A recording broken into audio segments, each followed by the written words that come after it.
Alright, man, thanks for tuning in to another one of my videos. This is going to be on how to adjust the throttle on an EZGO RXV. This car here, whenever you hit the gas, the way you want to check it is barely hit the gas enough where the solenoid engages, but the engine just starts to turn over. And you want to make sure that the engine is not cranking up.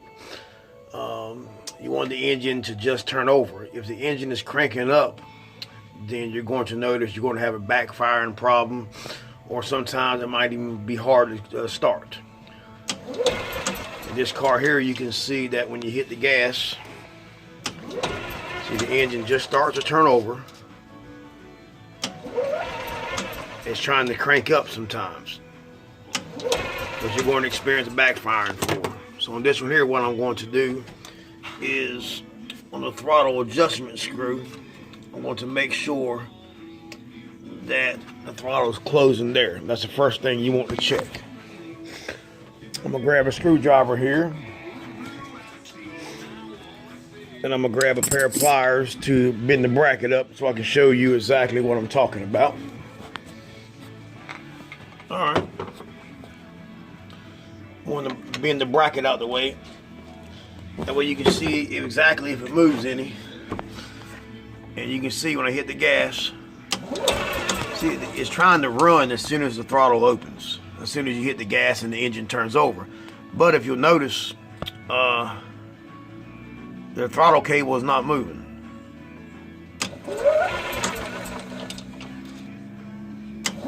Alright, right there, which tells me that it's nothing to do with the throttle pulling too soon. It has to do with the throttle adjustment, the throttle staying open. So what I'm going to do is to turn this.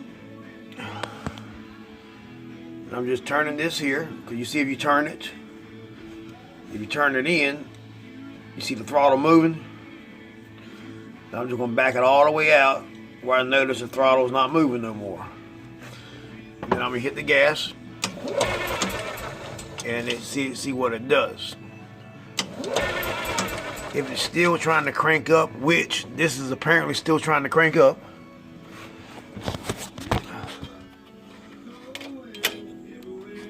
and the throttle is closing all the way, that tells me that the carburetor's leaking gas into the intake, causing it eventually to backfire. Yep. So I'm gonna have to take the carburetor off and clean the carburetor. If y'all notice, you got gas in your oil or anything like that, it's caused from a needle in the carburetor sticking. Alright, man, let me grab some wrenches and I'll show you how to take the carburetor off. Stay tuned for my next video. Thank y'all.